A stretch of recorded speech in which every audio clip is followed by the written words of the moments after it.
Aloha and welcome to another installment of Cabrinha's Tech Tips. In this segment, we'll be showing you how to replace your IDS landing line with the new and improved polyurethane coated version. In an open area with adequate space, lay out and separate your lines all the way to the end. Pull the Velcro open on the IDS landing line quick release handle, otherwise known as QR2. This will release the landing line ring from the security pin. Once the ring is off the pin, go ahead and remove the stainless steel ring from the landing line.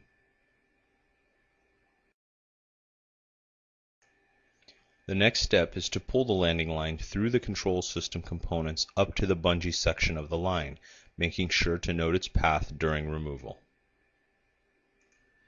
Once you're there, go ahead and separate the landing line from the bungee section. Since the bungee section does get reused, make sure it stays attached to the swivel as you're only replacing the landing line itself. Using a small wrench, loosen the nut on the stainless steel triangle in a counterclockwise rotation. The triangle is located at the bottom of the centerline adjustment strap, otherwise known as the CAS.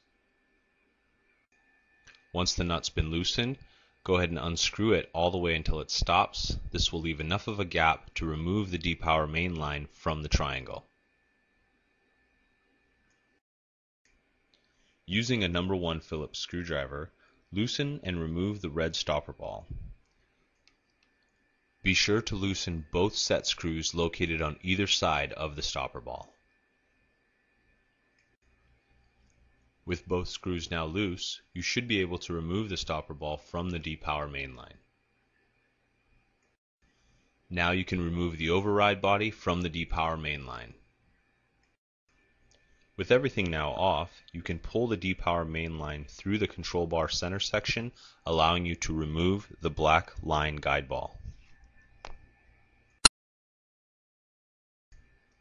For those riding with an override IDS stopper, you'll need to remove it by manually forcing it through the top of the override body with a finger.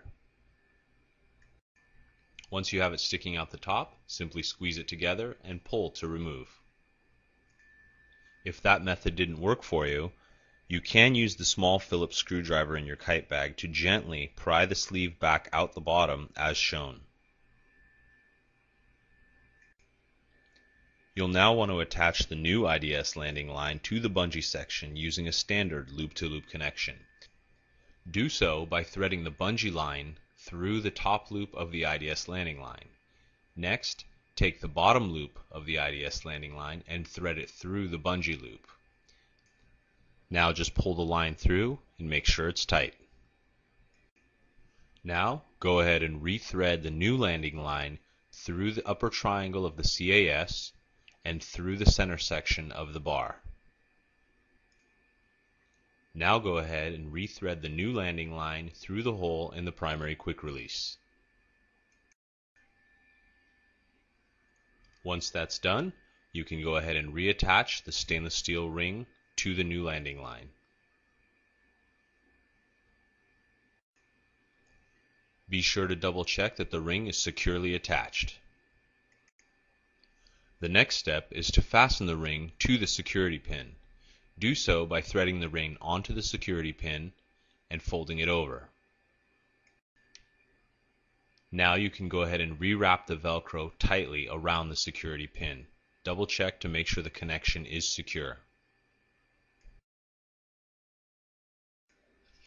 Next, we're going to rethread the D-power main line through the control bar center section and the override body, making sure to leave off the black landing line guide ball. You will no longer need this part.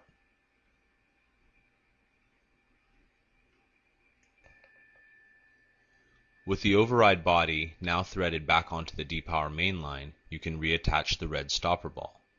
Do so by threading it back onto the D-power main line till it sits flush with the top of the tubing.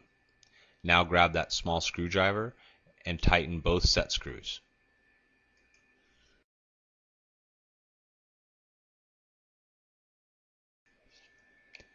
Next, you'll want to carefully rethread the stainless triangle through the loop in the D-power main line and tighten the nut with a wrench. you can go ahead and hand tighten until it stops and give the final tightening with that small wrench.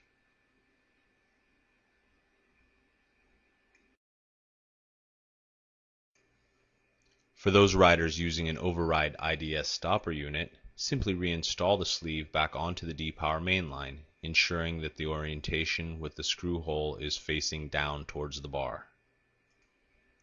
Next, simply reattach the tension ring back to the override body and squeeze to achieve the desired tension. Now just go grab your kite and let's pump up. We're done. It's time to go out and ride.